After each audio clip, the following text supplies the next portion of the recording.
네, 우리 지난주에 희민전사님께서 15장을 마무리해 주셨습니다. 지난주에도 말씀드린 것 같이 사도행전을 1막, 2막으로 나눈다면 분명 그 분기점은 사도행전 15장이 될 것입니다. 그리고 이제 15장이 끝나고 1막이 끝나고 이제 2막이 시작했을 때는 이제 바울이 2차 전도 여행을 떠나는 내용부터 시작이 됩니다. 여행의 그 동행자가 바뀌었습니다. 바나바와 갈라졌고 실라와 함께 새로운 여행을 떠나게 됐습니다. 여행의 2차 여행의 목적은 이러했습니다. 1차 전도 여행이 끝나고 정해진 이제 예루살렘의 회의에서 정해진 내용을 자신이 이제 방문했던 그 교회를 다시 가서 그 회의 내용 결과를 알려주는 것이 바울의 2차 전도 여행의 목적이었습니다. 그런데요, 바울이요 1차 전도 여행 그에서 만나고 갔던 그 교회를요 되게 빨리 가고 싶어 했어요. 마음이 되게 급했습니다. 얼른 이 예루살렘 회의에서 나온 결론을 빨리 가서 얘기를 해주고 싶었습니다. 왜냐면요, 이제 1차 전쟁이 다 끝나고 나서 이제 안디옥에 다시 모여서 선교 보고를 하는데 분명히 그 전도 여행 기간 동안에 하나님이 베풀어 주신 은혜가 있었습니다. 하지만 반대로 이제 바울과 바나바가 경험했던 데미지가 있었어요. 분명히 핍박을 받았고 박해를 받았고 또 돌로 맞아서 죽을 뻔까지 했습니다. 분명히 몸에도 마음에도 데미지가 쌓였습니다. 그래서 이제 자신들을 환대했고 후원했던 그 안디옥 교회로 돌아가서 좀 쉬고 선교 보고도 하고 재충전을 하기 위해서 안디옥 교회에서 머물러 있었어요. 거기서 이제 안디옥 교회 사람들이랑 교제를 나누고 있었습니다. 근데 갑자기 뜻밖의 소식이 들린 거예요. 자신이 방문해서 세웠던 그 교회에서 분쟁이 일어났고 심지어 자기가 지금 있는 이 안디옥 교회에도 분쟁이 일어난 거예요. 같은 교회 안에 유대인이 있고 이방인이 있는데 이 둘 사이에서 갈등이 일어나는 거죠. 좀 쉬고자 했던 바울이 다시 일어나게 된 계기가 바로 이 갈등이었습니다. 이 갈등을 해결하기 위해서 바울은 예루살렘으로 갔고 그 예루살렘에서 나온 결과를 통해서 다시 여행을 떠나려고 하는 겁니다. 바울은 언제나 자신이 세우고 또 자신이 방문했던 그 교회 그리고 그 성도들을 위해서 늘 기도하는 사람이었습니다. 그리고 때로는 직접적으로 자신이 세웠던 교회, 자신이 방문했던 그 성도들이 겪고 있는 어려움을 위로하기 위해서 참 많은 편지를 썼고 그 편지 내용이 우리가 알고 있는 신약 성경의 많은 부분을 차지합니다. 사도 바울이 가장 먼저 썼던 편지를 어떤 사람들은 데살로니가 전서라고 얘기하고 또 어떤 사람은 고린도 전서라고 갈라디아서라고 얘기를 해요. 어떤 게 먼저 쓰였는지 모르겠지만 저는 오늘 갈라디아서 얘기를 좀 먼저 하려고 합니다. 바울이 썼던 갈라디아서는요, 갈라디아서를 썼던 시기가 이거다라고 총 3가지 설이 있어요. 첫 번째 설은 바울의 1차 전도 여행을 다 끝내고 예루살렘 회의를 하기 전 그때 썼다.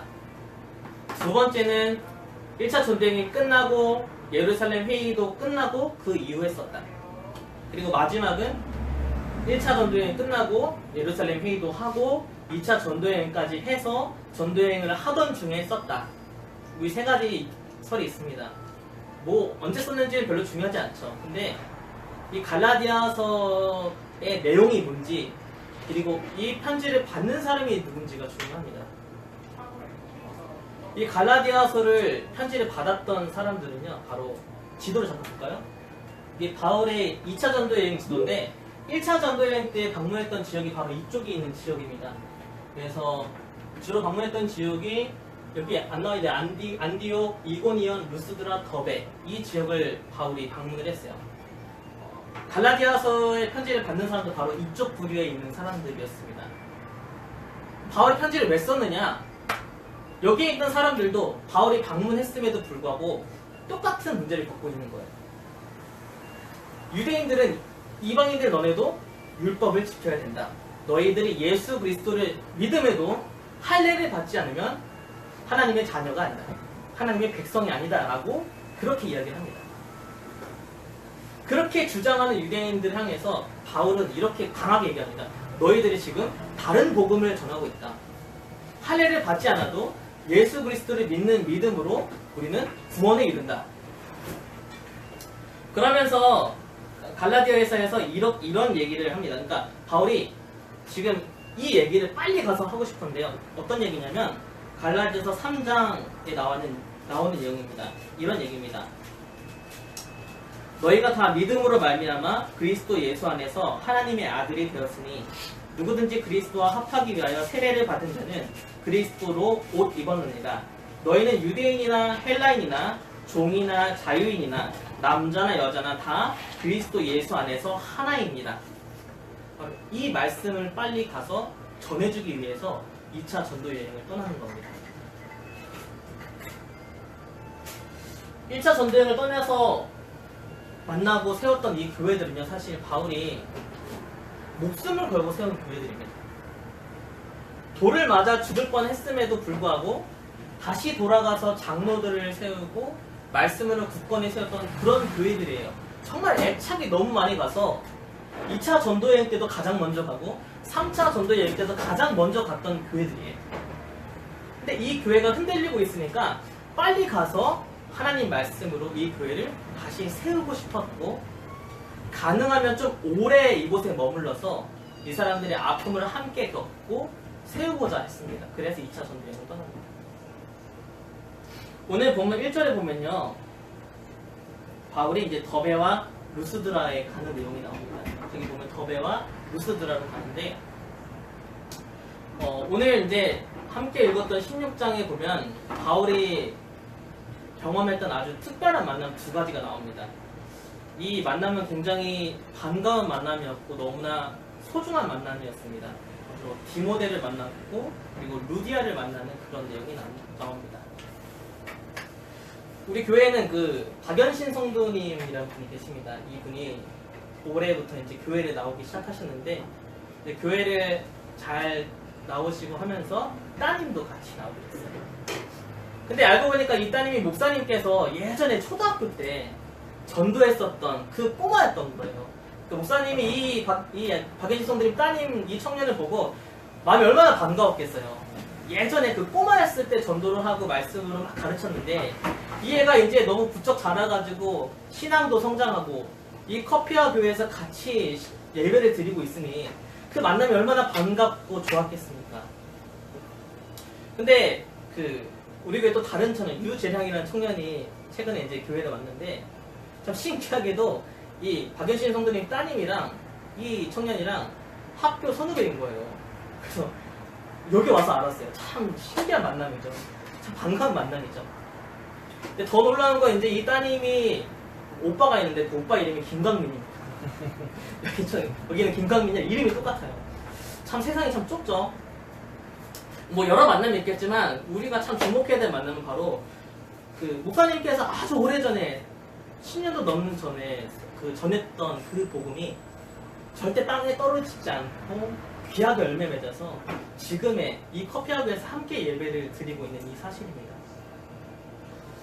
정말 우리가 믿음을 다해서 전하는 그 복음의 씨앗은 절대 땅에 떨어지지 않고 언젠가는 열매를 맺는다는 것이죠. 바울이 2차 전도여행을 떠나면서 디모데를 딱 만났을 때 바로 이 느낌이 들었을 겁니다.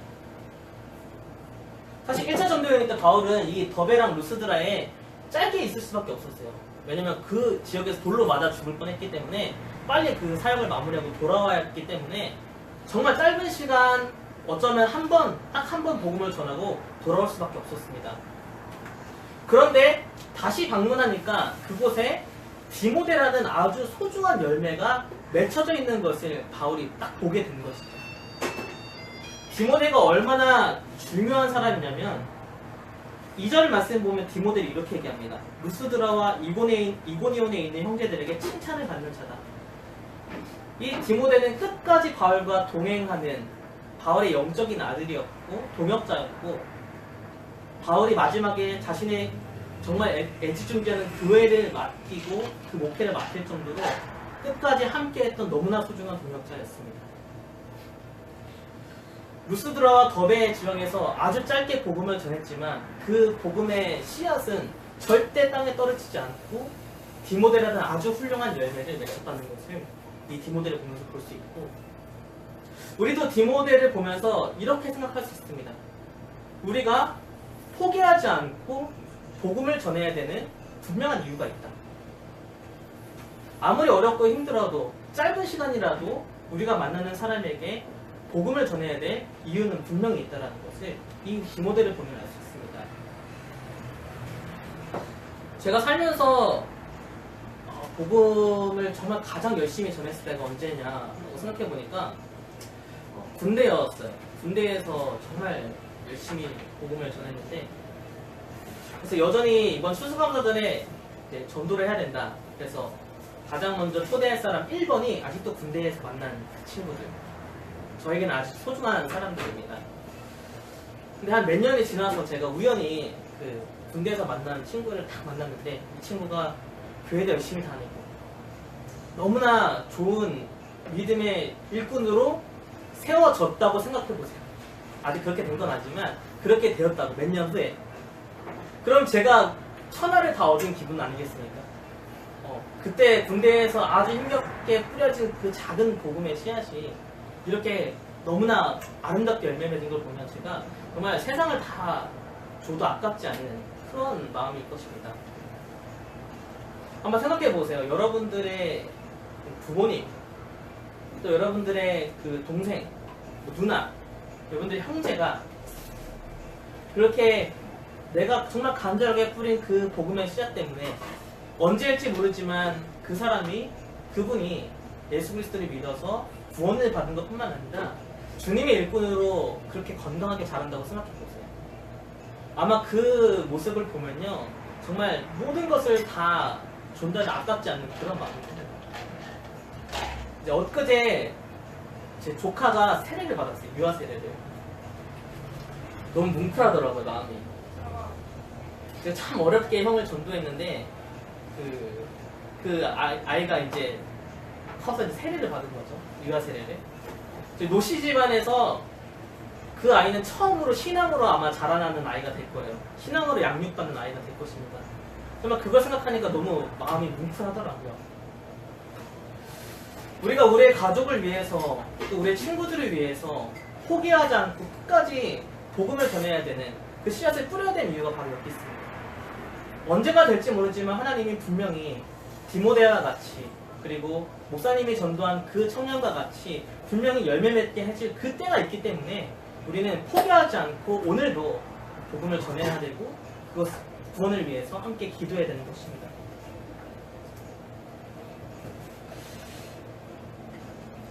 사실 오늘 그 본문에서 이 디모데 이야기뿐만 아니라 정말 중요한 사건이 사실 한 가지 더 있습니다.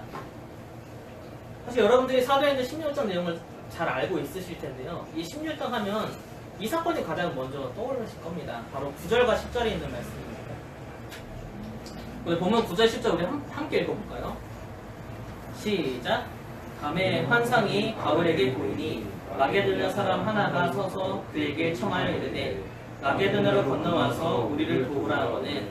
바울이 그 환상을 보았을 때 우리가 곧 마게도냐로 떠나기로 했으니 이는 하나님이 저 사람들에게 복음을 전하라고 우리를 부르신 줄로 인정함이라라. 아멘. 그러니까 서두에 말씀드린 것처럼 바울은 최대한 더베와 루스드레 또 이고니온과 안디옥 이 지역에 오래 머물고 싶었고, 그곳에서 자신이 애착을 가지고 섬겼던 그 성도들을 믿음으로 잘 세우기를 원했습니다. 바울이 어쩌면 2차 전도여행을 갔던 목적도 이 방문한 이 교회들에게 예루살렘 회의 내용을 전해주는 것뿐만 아니라 유대인들과 이방인들의 갈등을 잘 해결하고 교회를 든든히 세우는 것까지가 바울의 2차 전도여행 목적이었을지도 모르겠습니다. 그런데 바울이 정말 자신이 하고 싶고 그리고 자신에게 너무나 익숙한 그 일을 하고 싶었지만 하나님은 바울이 하고 싶은 일, 그리고 바울이 익숙한 일을 하지 못하게 하시는 겁니다. 실제로 바울이 이 지역에 가서 믿음으로 든든히 헤어졌을 때 5절에 보면 믿는 자의 수가 더해졌다고 했어요.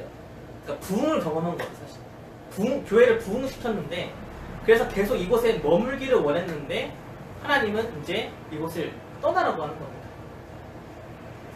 본문에 보면 이 아시아의 지방에서 말씀을 전하지 못하게 하셨다고 했습니다. 그리고 이 윗지역에는 갈라디아 지방으로 가려고 하는데 가고자 하는 것을 막으셨다라고 성경은 기록합니다. 말씀을 전하려고 하는데 말씀을 전하지 못하게 하고, 복음을 전하러 가려고 하는데 가지 못하게 하는 상황. 성경에는 아마 안 나와 있지만 말씀을 못 전할 정도, 그리고 복음을 전하러 가지 못할 정도면 얼마나 많은 핍박들이 있었을까요?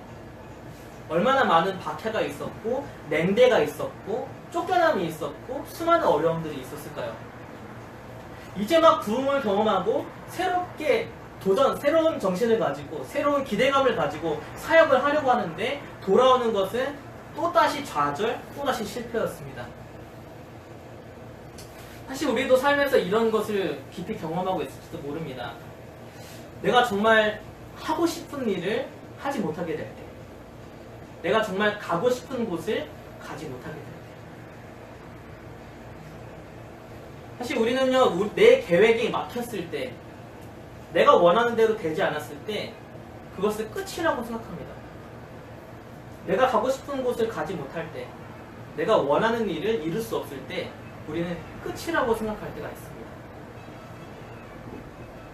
도리어 생각해보면 내가 하고 싶은 일을 하지 못하는 것이, 내가 가고 싶은 것을 가지 못하는 것이 하나님의 새로운 길을 발견하는 그런 순간일 수도 있습니다.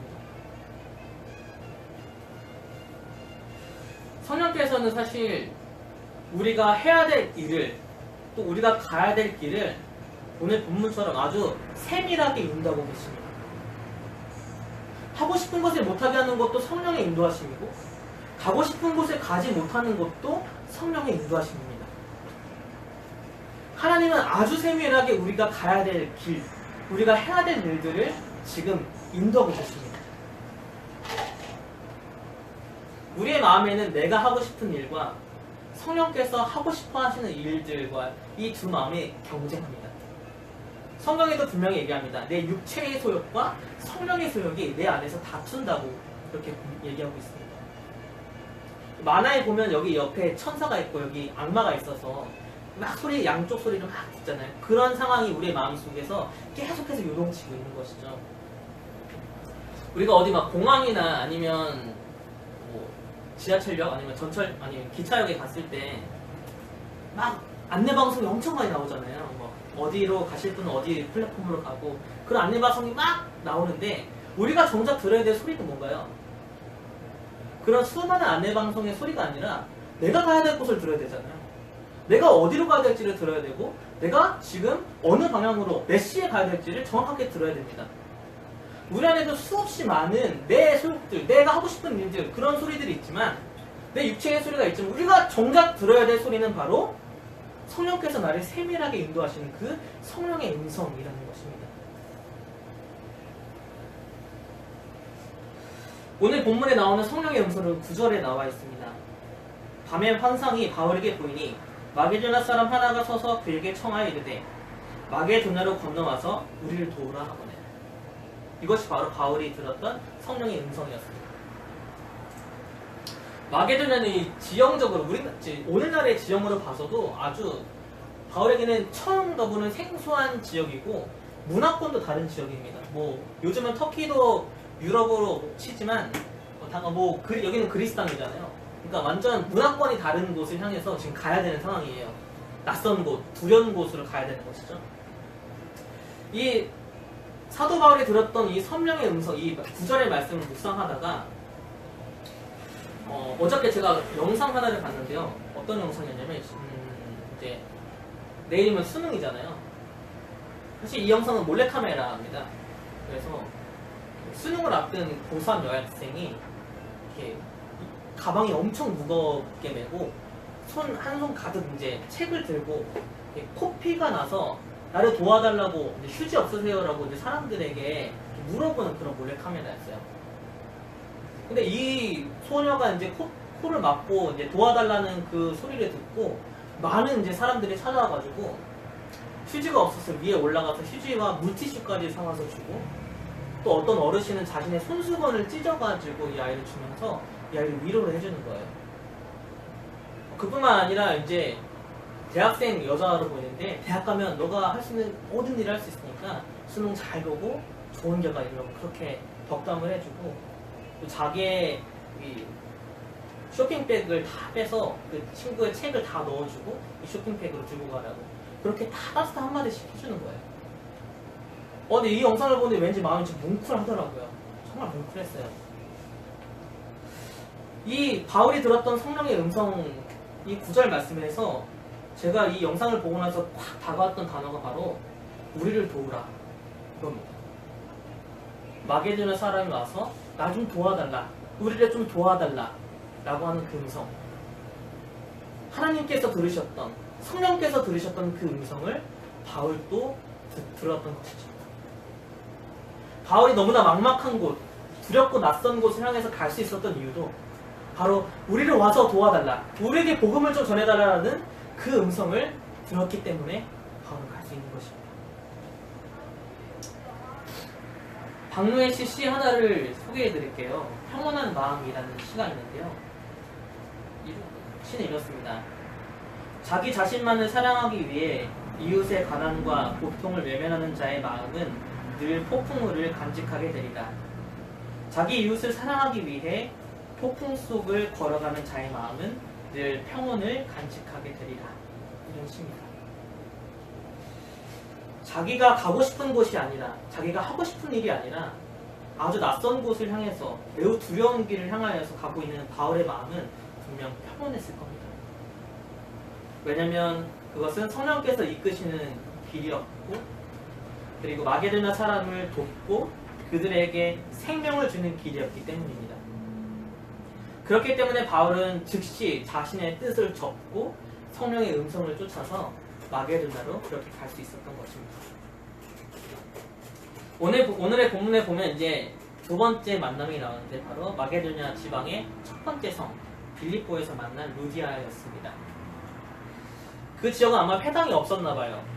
그래서 기도할 곳조차 없어서 기도할 곳을 찾으려고 여인들이 있는 곳을 갔는데, 때마침 루디아를 만나서 복음을 전하고 그 온 집이 구원을 받고 세례를 받았다는 내용입니다.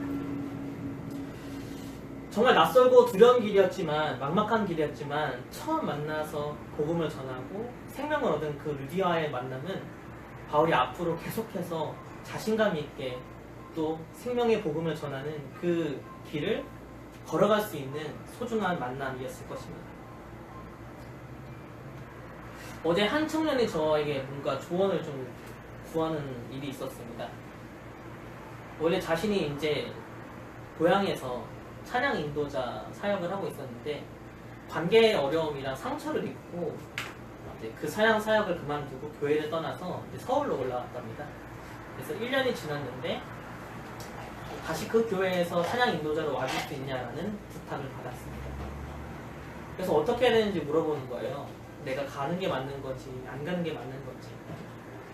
만약에 가게 되면 또 그 어려운 관계에 부딪히게 될 거고, 자신에게 어려움을 줬던 그 사람이 찬양 인도자였는데 그 사람이 대신하는 자리로 갔기 때문에 많은 비난을 받을 수도 있고, 그리고 거짓된 이야기로 자기가 힘들 수도 있다. 그래서 참 어렵다. 어떻게 해야 되냐라는 그런 질문을 받았습니다. 하나님께서 만약에 당신을 그곳에 꼭 가야 된다고 한다면, 그렇다면 당신도 살고 그분도, 당신과 관계에 어려움을 겪었던 그분도 살고, 그리고 그 교회도 사는 그 길로 인도하시지 않겠습니까? 살리는 길이라면 당연히 가야 되는 게 맞습니다라는 그런 이야기를 해줬습니다. 하나님께서 우리에게 요구하시는 일, 그리고 하나님 우리에게 요구하시는 길이 때로는 참 낯설고 두렵고 또 자신 없는 길일 수도 있습니다. 내 생각과는 정반대의 길을 가야 될 수도 있고, 또 내가 생각했던 것보다 더 늦게 찾아올 수도 있습니다. 하지만 우리가 정말 간직하고 꼭 들어야 될 성령의 음성이 있다면 그것은 바로 우리가 어디를 가든 우리가 어떤 일을 하든지 간에 우리를 도와달라고 하는 그 성령의 음성, 그 음성을 우리는 들어야 합니다. 우리가 어떤 직장을 가든 그곳에서 우리가 살려야 될 딱 한 생명이라도 있다면 우리는 마땅히 그 직장을 향해서 가야 되지 않겠습니까? 우리가 어디를 가든 그곳에서 우리가 꼭 살려야 될 한 사람이 있다면 우리는 마땅히 그 길을 가야 되지 않겠습니까? 예수님을 믿어서 구원을 받은 모든 그리스도인은요, 하나님이 생명의 길로 인도하십니다. 우리를 통하여서 그 생명의 복음을 전할 그 길로 인도하시고, 우리를 통하여서 살아나야 될 그 사람이 있는 곳으로 우리를 인도하십니다. 그것이 바로 그리스도인들이 걸어가야 될 길이고 성령께서 우리를 인도하시는 길입니다. 여러분들은 지금 어디에 계십니까? 여러분들은 지금 어디에 가기를 원하십니까? 아니면 여러분들은 지금 어디를 가야 합니까? 여러분들이 지금 무슨 일을 하고 있고 어떠한 일을 하고 싶고 어떠한 일을 해야만 합니까? 어디로 가야 하든 무슨 일을 하든지 간에 우리가 놓치지 않아야 될 성령의 음성이 있다면 바로 그곳에서 그 일 속에서 우리를 도와달라고 하는, 나에게 복음을 전해달라고 하는 그 세밀한 그 안타까운 음성을, 그 성령의 음성을 우리는 놓치지 않고 들어야만 합니다. 우리가 그 길을 걸어갈 때 그 길을 걷는 사람은 박노해 씨 시처럼 자기 이웃을 사랑하기 위해 폭풍 속을 걸어가는 자의 마음은 늘 평온을 간직하게 되리라. 왜냐하면 그 길에는 우리가 그 길을 걸으면, 그 생명의 길을 걸으면 반드시 디모데와 같은, 루디아와 같은 만남이 우리를 기다리고 있을 거기 때문입니다. 우리가 전하는 그 복음의 씨앗을 통해서 열매를 맺게 되는, 생명을 얻게 되는 그 사람을 꼭 만나게 될 거기 때문입니다. 우리가 걸어가야 될 그 생명의 길, 지금도 여전히 우리가 해야 될 일과 우리가 가야 될 길을 세밀하게 인도하시는 그 성령님을 신뢰하면서 다시 우리 함께 찬양하고 같이 기도했으면 좋겠습니다. 우리 함께 주가 보이신 생명의 길 함께 찬양하고 기도하도록 하겠습니다.